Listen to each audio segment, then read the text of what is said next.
Good morning and welcome to the Johnson & Wales University Visiting Industry Professional presentation. It is a pleasure to have you join us. Before the presentation begins, we are pleased to provide some helpful Zoom tips. Please turn off all applications other than Zoom to avoid any service disruptions or distractions. Following the presentation, we are pleased to present audience questions to the visiting industry professional.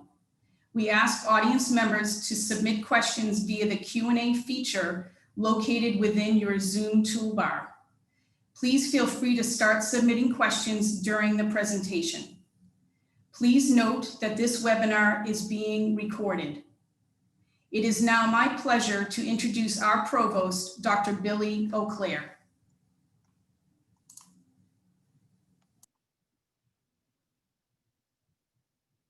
Good morning, everyone. I am Billy O'Clair, Provost of Johnson & Wales University.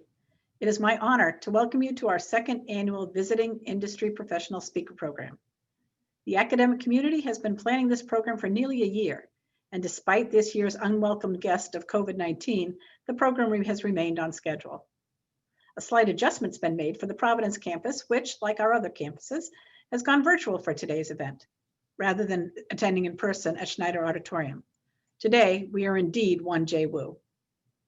I want to thank our students, faculty, and staff who are joining us from all our campuses, Providence, North Miami, Denver, and Charlotte, and for many other places of the nation and around the globe.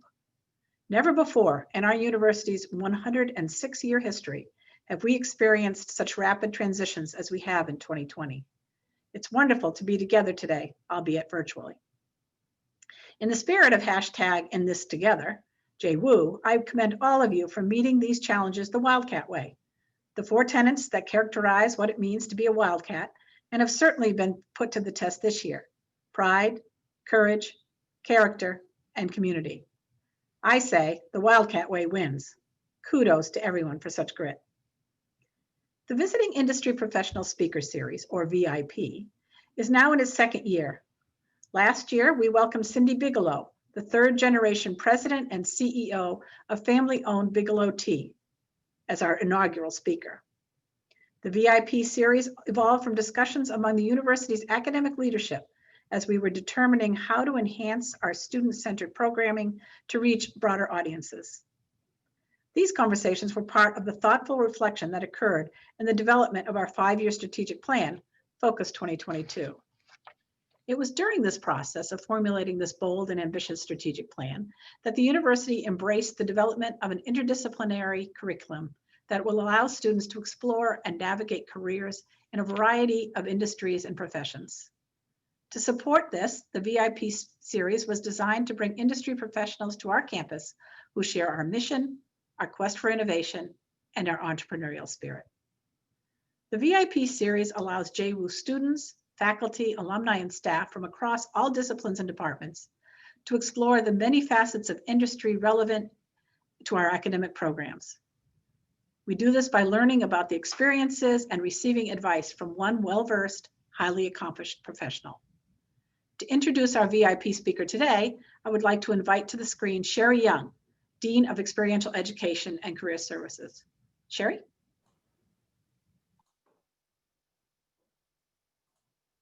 Thank you, Provost O'Clair, and thanks to all of you who have joined us today.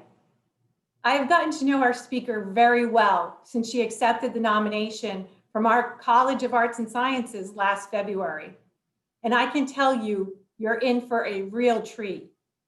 Our guest today is Kamilah A'Vant, the Director of Diversity Programs at Color, an affiliate of Bridge Tower Media. Color is based in Boston and organizes premier events and an online publication called Color Magazine, which both focus on empowering diverse professionals. Color has achieved a strong reputation for its signature events, addressing diversity and inclusion, or D&I topics, and recognizing the achievements of thought leaders. Thought leaders such as Walter Bond, a former professional basketball player for the Utah Jazz and Dallas Mavs, and Janice McLean, Bigelow, the founder of the BlackShoppingNetworks.com. As you listen to Camilla today, I encourage you, take some notes.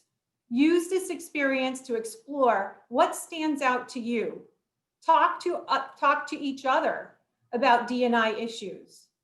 I'm sure today's VIP would agree that two-way communication is an essential part of understanding these barriers people of color face in our country, even today. A longtime advocate for diversity in the communications industry and beyond, Camilla has had a successful career in broadcast television, where she's managed TV stations for Lynn Media and Media General. If you haven't checked out Camilla's LinkedIn profile yet, you really should. Here are some highlights. Camilla is the president of the New England chapter for the National Association for Multi-ethnicity in Communications, a member of the Southern New England Association of Black Journalists, an advisory board member for Harvard University's Office of Diversity, Inclusion, and Community Partnership. And she's an adjunct faculty member at Bay Path University, where she teaches courses embracing women as empowered learners and leaders. And that's not all. Camilla is a proud board member for the Children's Friend, Rhode Island's nonprofit serving the most vulnerable children and their families for over 184 years. It is her story, combined with our nation's current transformation, division, and work towards social justice, that makes today's VIP presentation so relevant and timely. Camilla, this is the part of the program where you would have heard thunderous applause from our 500-seat auditorium in Providence. Let me assure you that from Rhode Island to North Miami, Denver, and Charlotte, as well as locations around the country and across the globe, the JWU spirit is here with us today. JWU, please join me in welcoming Kamilah A'Vant, our 2020 Visiting Industry Professional. Kamilah, welcome. Wow, good morning, everyone. Good morning, good morning. Thank you, Sherry, for that wonderful introduction. Thank you to the Provost, and thank you to everyone at JWU, feeling that JWU love and spirit. So it's a pleasure to be on your virtual stage, as we like to say on Color. When we're doing these virtual events, it's a virtual stage. So I'm very, very thankful to be here. Thank you, Camilla. So let's go ahead and get started.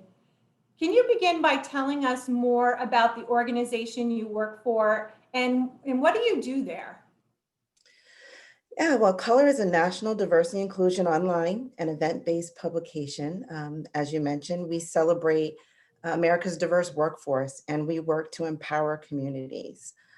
Color offers our unique signature events. We offer a Women of Color Leadership and Empowerment Conference. We offer a Men of Color Leadership Conference. And we also focus on issues that recognize and champion the achievements of diverse leaders. We work on sharing tools for enrichment and fostering long-lasting partnerships. My role is the Director of Diversity Programs, and I create and implement live and digital programming for Color's leadership, learning, and development events. And along with the Color team, we set the editorial direction of the magazine. So we determine the articles, the columns, the special features, and all of the content that we put out in front of our audience. And we work to make sure that it's engaging and relevant to our audience, especially during this time that we're in 2020. Yeah, I can imagine that's presented its own challenges, hasn't it? Yeah, it's been an interesting time. But Camilla, people describe you as a diversity champion. What does that mean to you, and why? Oh, that's a really good question. Interestingly, the word champion is a Latin concept of a word called campionium, and the word means a gladiator or a fighter. So many of us in D&I consider ourselves gladiators or fighters, especially right now, as we work to on our quest to advocate for equality. But I think, to me, a diversity champion really taps into what I think we all have as superpowers. It could be that you have a strength to bring people together. It could be that you're skilled at negotiating, or just a number of characteristics or skills that each one of us have. So for me, using those superpowers that I have in the name of diversity is what I do. I strive to take my talents or my superpowers and use them to just create a better future for those who may not meet the standards of what society dictates, or may feel excluded from having opportunities that others are afforded. Thank you. I think that point probably resonates with our audience, and really thinking about what each and every one of us can do when we're talking about diversity and inclusion topics. So I'm sure that the audience is connecting with this, and so with that in mind, let's take a look for a second. Considering your long background in media communications, many of the questions that we're going to go through today will definitely focus on that industry. But given that our audience is from such a wide span of majors and even campuses, I know that there's something in each one of your messages that you'll share that will resonate with our students, no matter what they're interested in. With that in mind, as a woman leader of color in the fast-paced, male-dominated media communications industry, what are some of the biggest challenges you faced, and how did you overcome them? Some of the biggest challenges I faced and continue to face has been in areas of being underpaid and undervalued from my work, I think, compared to some of the male counterparts. But I think that's just primarily a function of being a woman in many industries where we're the minority, right? I don't think being in media or communications differs if you're in technology, or if you're in other areas where, accounting and finance, where it's just male dominated. Those are challenges that many women face in general. But I think overcoming the hurdle requires not only advocating for yourself, yes, we should ask for a raise if we deserve it, but also building strong allies and who can champion your work and speak on your behalf. I think that's very important. But as a woman of color, I think many of the biggest challenges I've had is always having to show I have the skills and I deserve to be where I am. And I think this is more apparent as I continue to navigate on my journey and find myself in more senior roles. And I don't think it's just something I can overcome, sadly, because I'm looked at being an African-American first, regardless of my education of credentials. So I learned by focusing on the things that I can control. There's some things I can't, but I know that I can control things by using my voice when necessary to challenge things that are just wrong. Students all often say, speak truth to power. You hear that statement a lot. So there's sometimes when you have to use your voice, but there's also sometimes when you understand that there's a time to walk away and to just move on to other opportunities and into an environment where you can thrive. So I think learning to be able to see that, when is it time to, use your voice, and when is it time to maybe reevaluate and pivot a little. Yeah, you made a really good point about, maybe it's not overcoming them, but rather using those opportunities to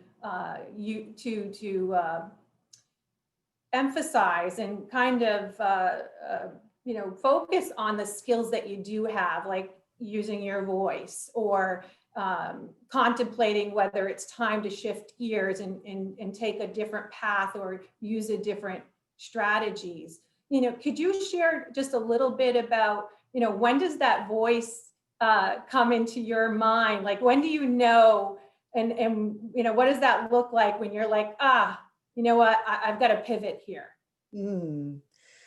I think it probably comes with experience. And what I always remind, younger women who I really try to network and kind of share my experiences, learn to trust your gut too, because sometimes, you get that feeling, but you say, oh, well, I'm going to ignore it, or oh, I'm just going to stay. And then, fast forward a month, 6 months, a year from now, you always say, if I only should have listened, So Right. I think being able to kind of trust your gut is key, because we all have that. I don't know if we want to say instinct or women's instinct or intuition, or you just have to learn to know when to trust what your instincts is telling you. Yeah. I think that's really Great advice. Thank you.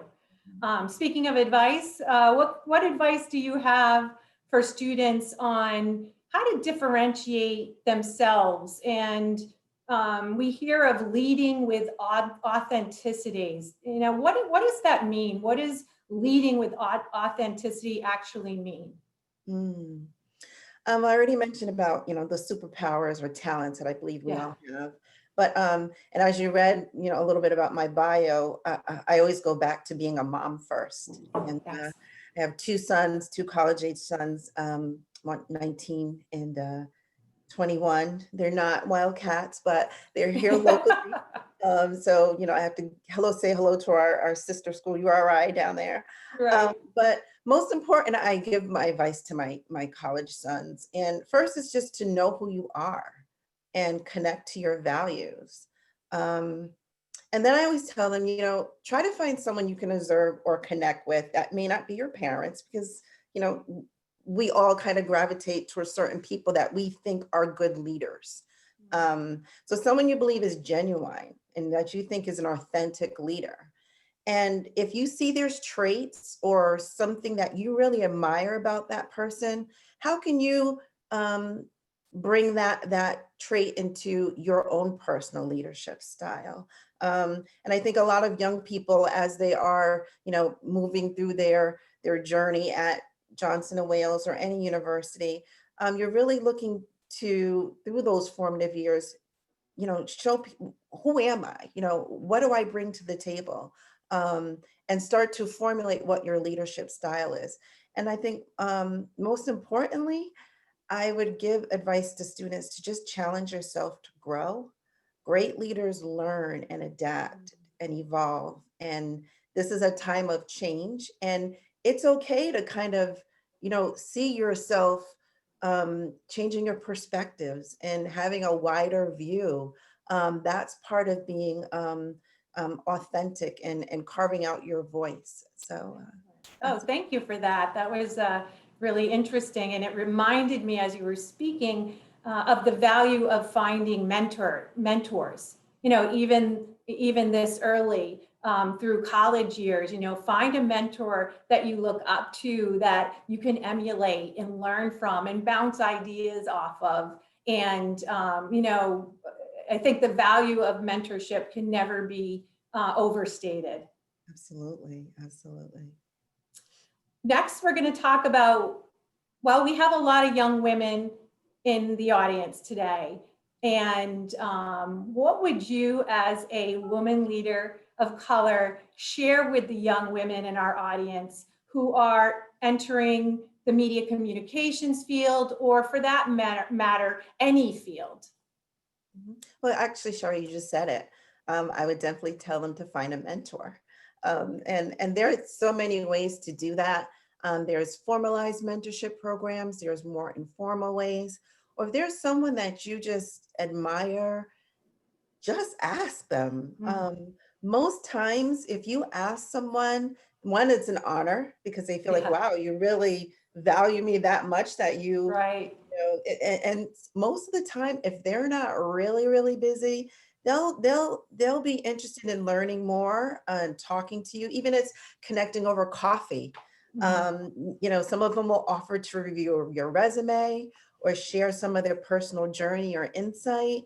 So I think that would be like the main advice I would tell any young woman entering any field, including media, but is to find a mentor and also to start building a network as soon as you can.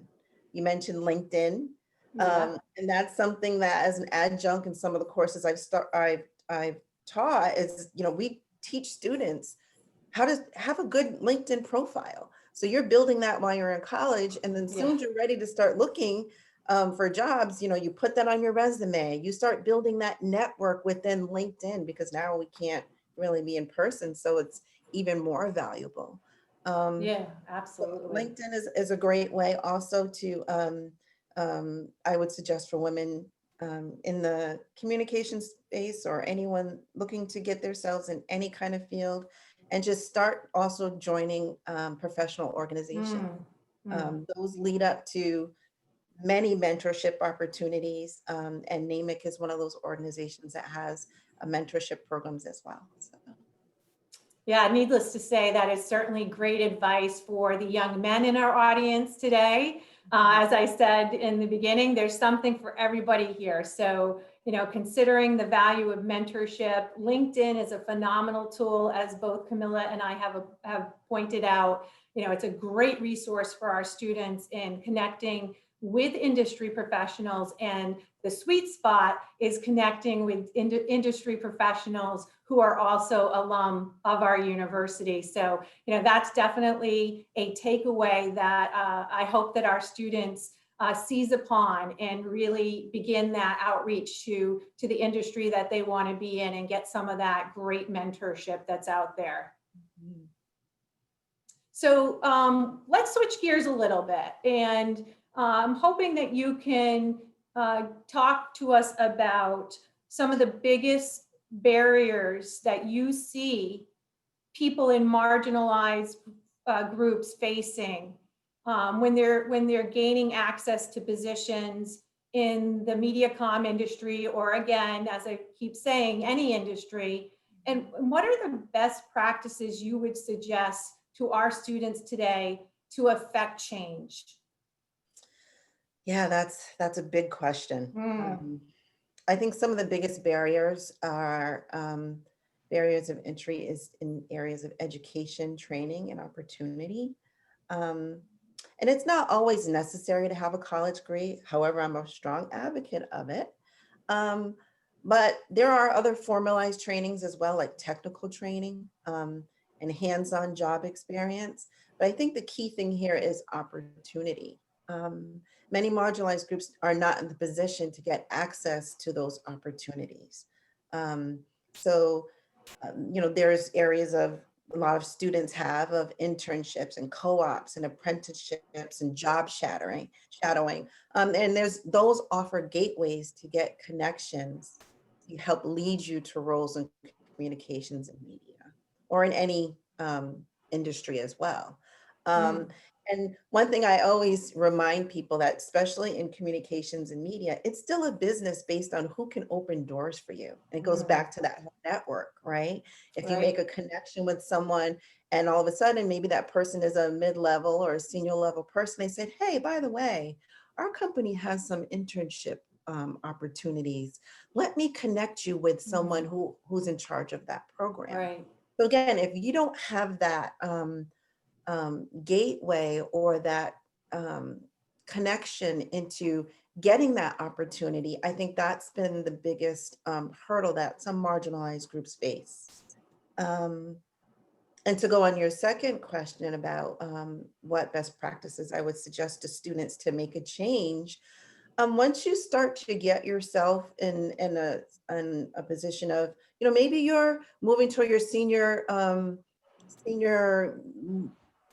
year in at JWU, or you're starting a new job, or I'm connecting with alumni. I always say it's never too soon to turn around and engage your community. There's organizations like the Boys and Girls Club and the YMCA and schools and nonprofit organizations are looking for young volunteers to work with younger students and be mentors. And it's, again, just like students need mentors, and everyone, I think, in wherever they are in their career should have mentor. younger people are looking for mentors too. And this is a great opportunity for college students to really engage their community. And it's a great way to build leadership skills as well. Yeah, that is certainly, again, good advice for a broad spectrum of our students and, any college graduate, especially in today's challenging job market, breaking down barriers, building your network, building your pipeline of mentors, being proactive, in fact, of getting yourself in positions where you get to talk to industry, and whether that's virtually or in person, really practicing how are you going to position yourself so that you stand out from your peers, and to really focus in on this concept of marginalized groups, this issue. What would you say, what would your message be to students about how do they break down those barriers and stand up for what they believe in while still keeping their professional and their personal brands in mind? You talked to me a lot in prep for today's session about that balance between standing up, standing your ground, but also keeping in mind that longer term personal and professional brand that you're building for yourself. Yeah, this is something that, again, mom conversations that I have. And I often say, I really think this is one of the most powerful generations that I've seen in my lifetime. And maybe not as, I don't think that I can recall one since maybe the civil rights era, my mother's generation. But this is a powerful, globally conscious, open-hearted group of young people that are seeking equality, justice. They're challenging the status quo. They really know their voice, and they're advocates of change, and that's powerful. And it's admirable. And I think, again, it goes back to, listening to your voice, that gut that I mentioned earlier. Right. Because, sometimes, when you're passionate in the thick of things, your voice is saying like, I better kind of think about this before, pause before I react. So I think it's a fine line to walk. I think using that voice and keeping your personal brand also in the back of your mind.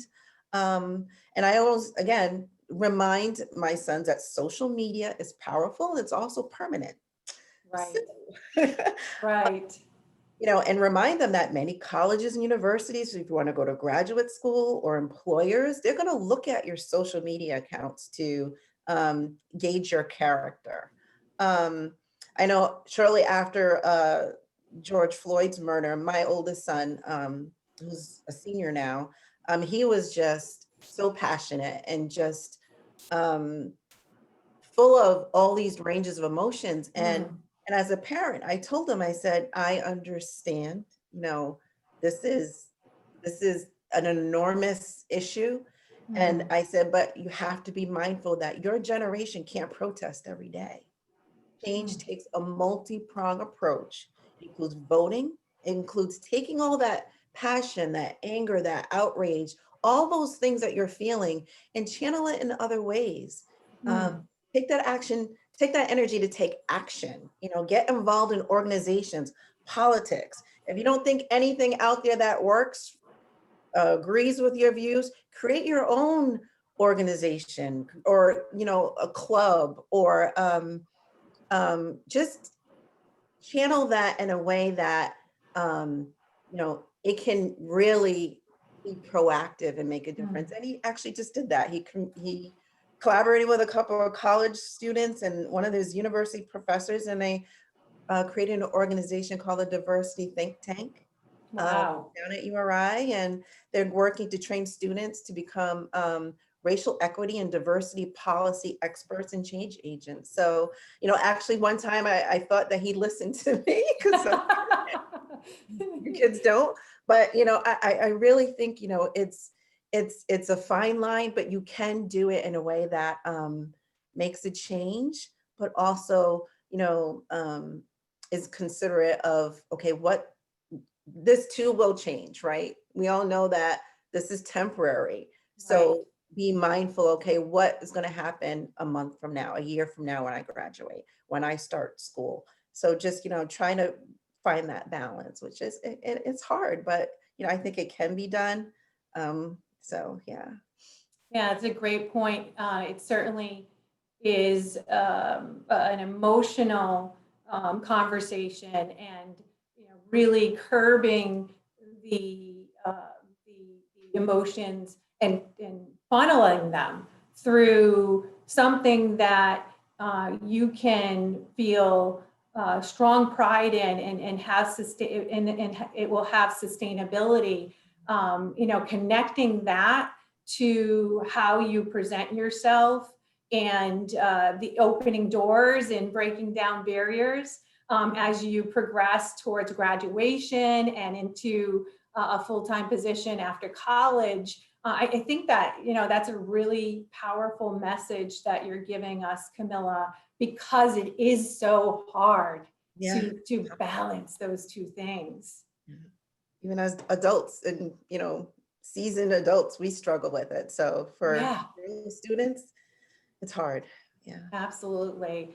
Could you kind of think back in your youth or your, emerging industry professional years, and, are there any examples that come to mind where you might have had to do just that, and you had something that was compelling you, you wanted to stand up? You gave the example of your son. Do you have any examples of when you were faced with that balance? I think we all work within areas of our comfort zone and where our passions are. I'm an introvert by nature, actually. So, my sons, I learn a lot from them. I would never be as outspoken and as vocal as they are. But I think if I look back, I think I've always tried to influence from within, I would say. And instead of advocating from outside. So I would find areas where I feel like I could make the most difference. So by working when I was in television for a season, it was a wonderful time. I found it was important for me to try to network and connect with younger women who wanted to be in the industry. How do I start? What do I do? And kind of, I don't want to say be a big sister, but kind of mentor them in a way. So I think, again, we all have to find where our strengths are. So maybe it's not being on the outside with a megaphone. It might be internally and in your organization being a change agent where you are. How can I bring in more women into the company? How can I bring in more diversity within the company?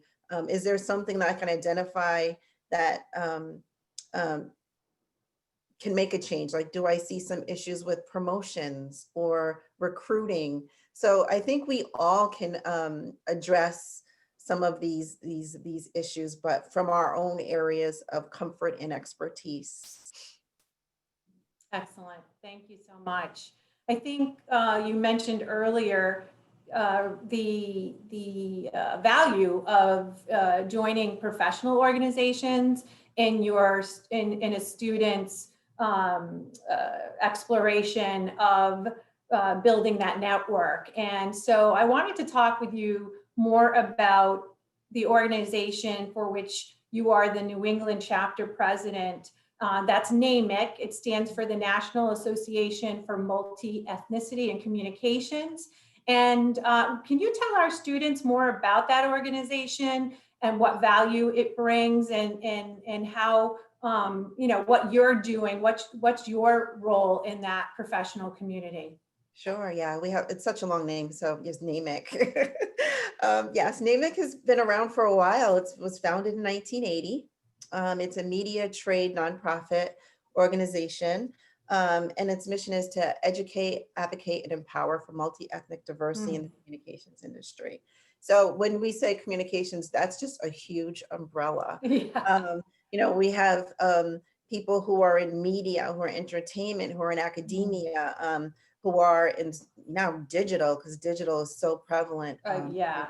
in the way we communicate now. So its goal is to help its members, and nationally we have about 5,000 members. There's 16 chapters in the United States. And it really works to cultivate individual careers and committed to creating a pipeline of underrepresented groups to get in some of the media and communication careers. Our members are, again, national. They are some of the major broadcast powerhouses. They're with Viacom, they're with ESPN, they're with BET, they're with Disney and Discovery. And then they're Right. also, journalists. They're also creatives that might be with CAA and the casting side. They're in film, they're independent filmmakers, they're writers. Wow. So it's very diverse. And what I do as the chapter president here in New England, I think this is my third term, trying to really bring in more members and leaders to the group to really shift this into a younger generation as well. So what I do is actually, also, member engagement and being an ambassador and to try to tell about what this organization can offer, especially young students and young professionals. It's, again, a gateway to a network. Yeah. We have mentorship programs. Once you connect, once you're a NAMIC member, and there's student memberships, you have access to all 5,000 of the members. So Right. if you need a mentor, or if you want, hey, I really would like to get a job at Viacom, I want to move to New York City.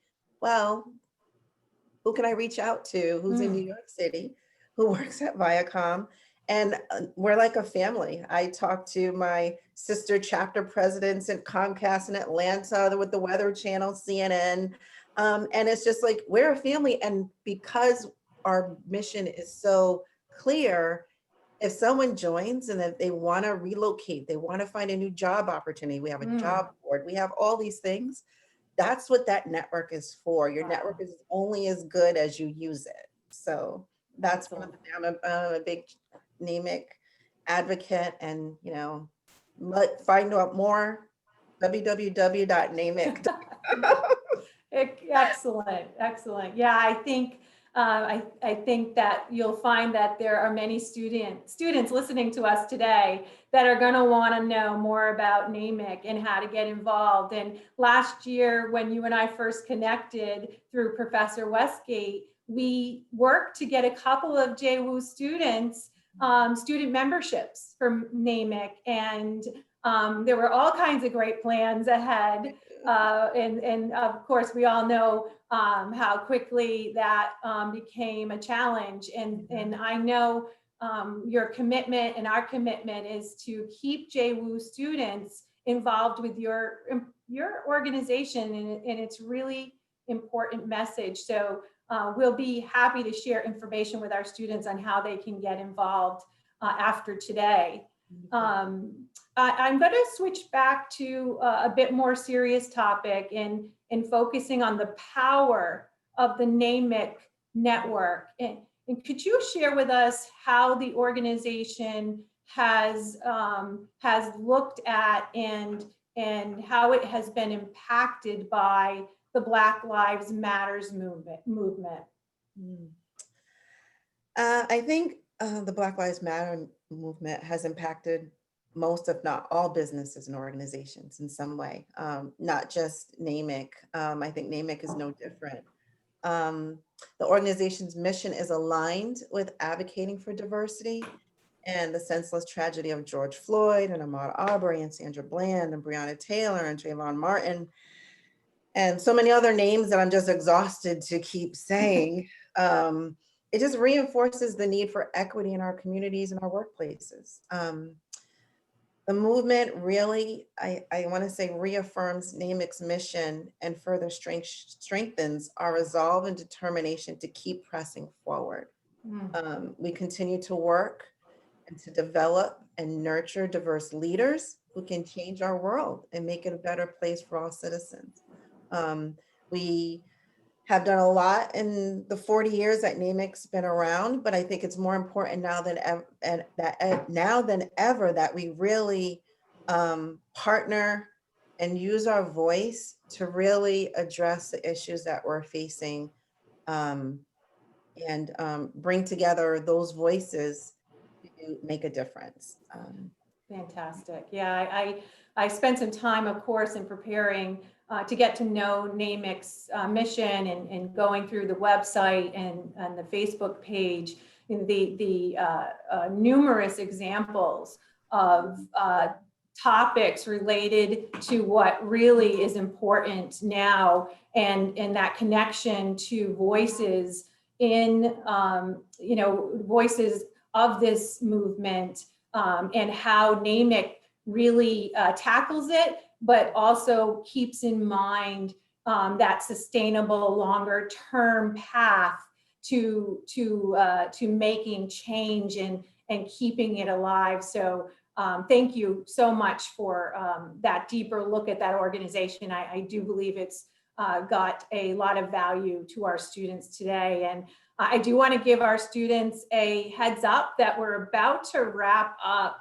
the interview portion, and after the next question, we will move to the audience, and Camilla has agreed to answer questions from our students. So if you haven't put your question in yet, you can do that by using the Zoom Q&A feature. So before we do that, Camilla, I'm going to lighten it up a bit, and I'd like to end our interview with a warm question. And could you tell us in a few words who inspires you, Camilla? Either somebody living or legend, and why? It's a light question, but it's also a hard question, Sherry. It is. Because I'm inspired by so many people. Those of my ancestors that forged the path for me to just be where I am today. And if I had to answer in the present, at this moment, who inspires me? It's not only all these young adults right now that I spoke of earlier, but most important, it's just my two sons. When I listen to the way they view their world, their experiences and thoughts, and just what they say about this country and what makes it a more perfect union, their thoughts around that, it just gives me hope and inspiration. I think, where we always say like a change is gonna come, and sometimes you kind of feel like what is going on, but there's always there's a light at the end of the tunnel. There's always, a new rebirth. And I think you have to feel the pains a little bit, and all of us mothers know what that's like. Yes, we do. But at the end of the day, without all of these pains, we wouldn't get to see a brighter future. So if I have to say, my inspiration right now is looking at these two young men who, have blossomed, and just their views and their global perspective and their thoughtfulness, and it gives me hope. So. Yeah, I totally resonate on that point. I know my son, who is a JWU student, is watching today, and I'm really excited for him to get to hear your stories, and even the stories you shared about the conversations you're having with your sons. I think this really really supports the whole purpose of our program today. So thank you for that. We are going to start with our student questions. So the first one on the board is, what is the best advice you can give someone in the industry? And if you, what is something you wish you knew back then about the industry that you know now? Well, I wish, they say hindsight is 20/20, right?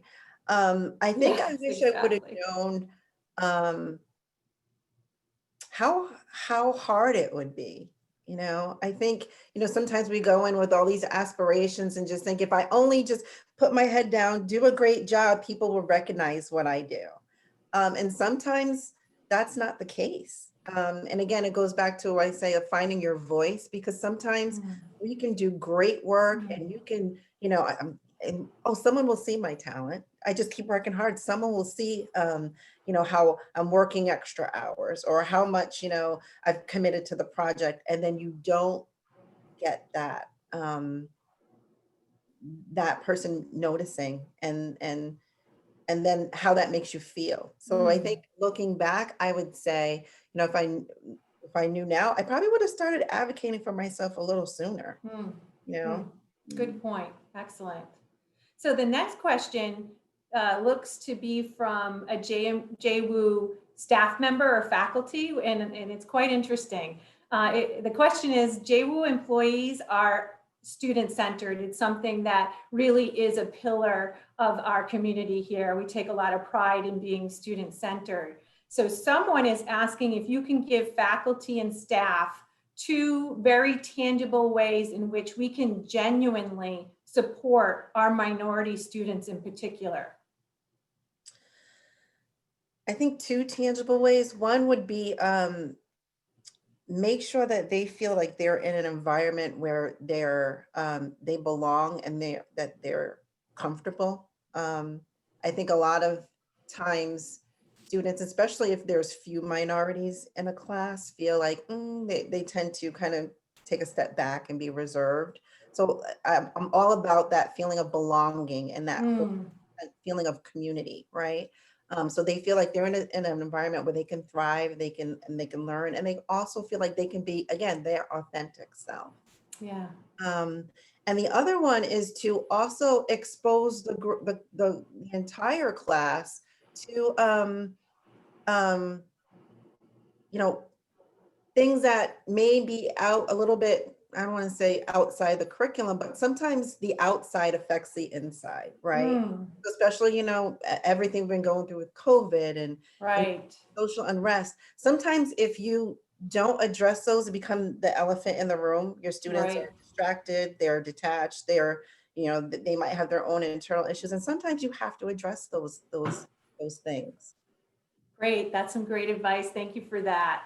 I think you and I have made an impact on the importance of mentorship, because the next question is, do you have any advice for actually finding a mentor? And should that person be someone that knows me well? That's the question.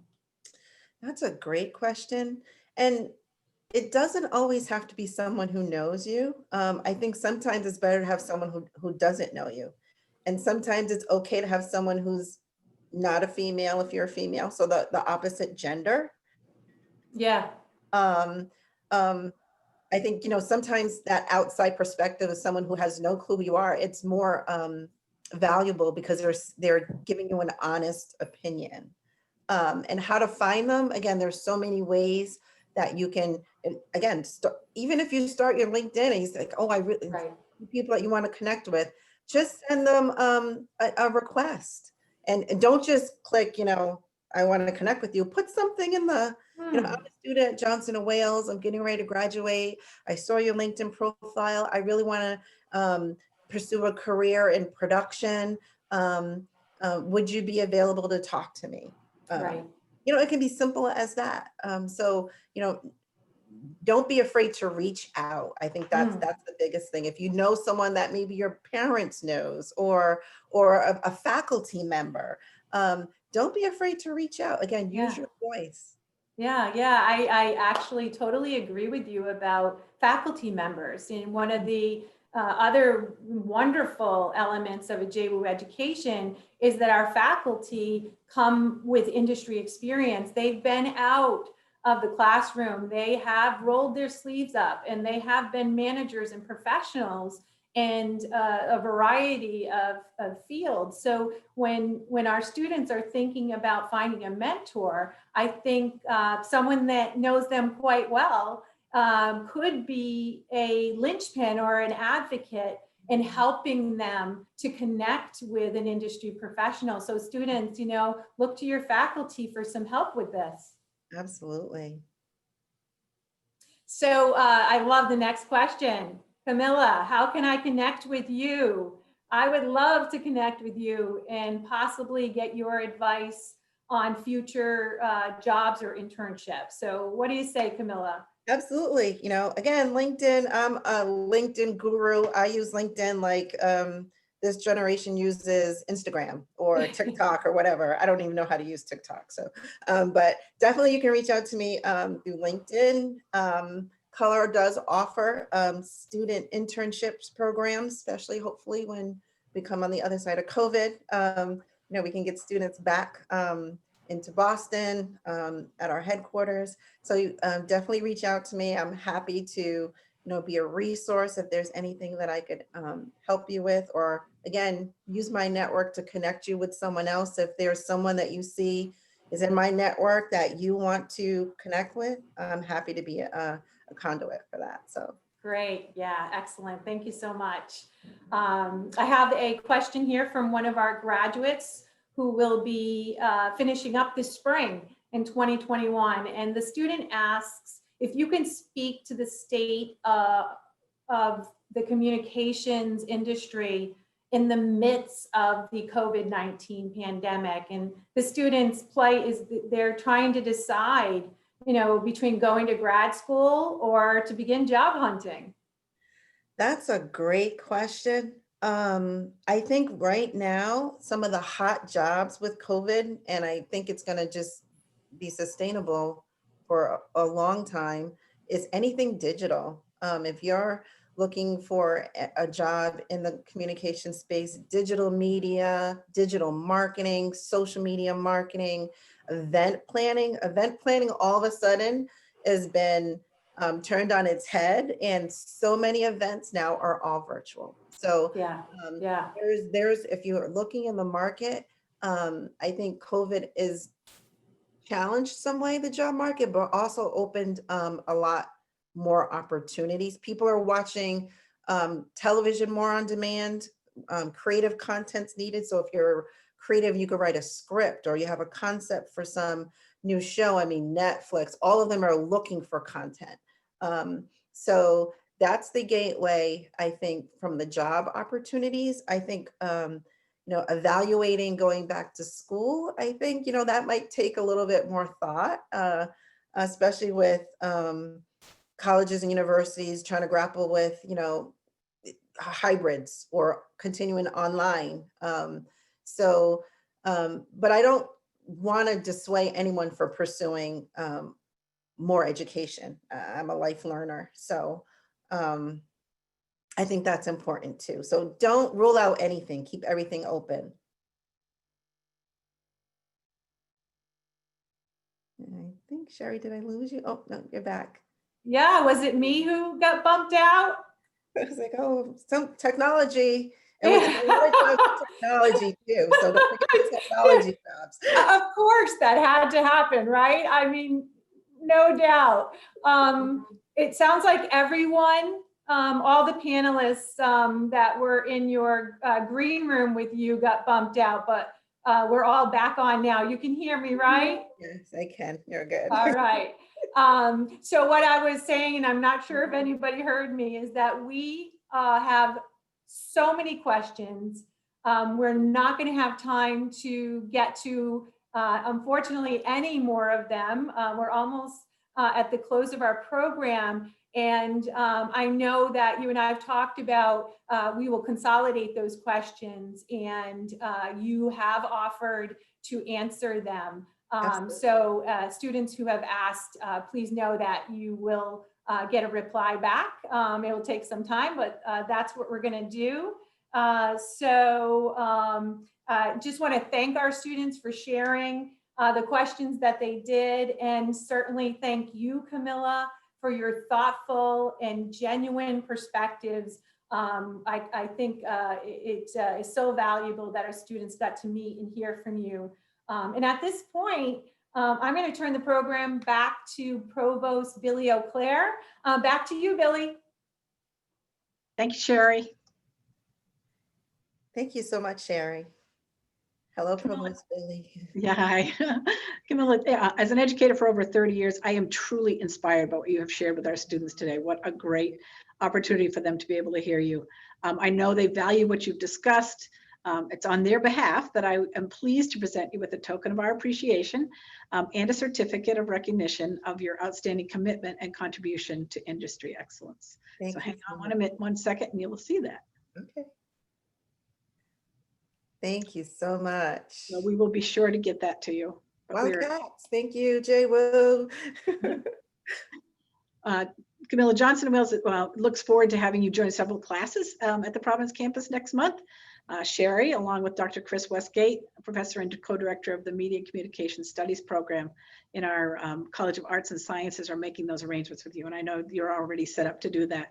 Although we wish you could join us in person, those visits will also be virtual, but a bit smaller in scope, and that will allow for more personal interaction between you and our students, which I know will be phenomenal. You'll be meeting with students in our Introduction to Media Production class, Sociology of Race class, and Media and Popular Cultures classes. So we truly look forward to that. By then, I'm sure the topics and themes that you presented today will have been further infused into our thinking. I know our students look forward to your visit, and as do our faculty and as well. And so this brings us to the end of our program. The hour flew. Thank you to everyone who has joined us. Our next VIP speaker series event will be held in 2021, and we look forward to sharing more details on that in the coming months. So thank you again, Camilla. Thank you so much. Thank you, Johnson & Wales. Thank you, everyone. Have a great day.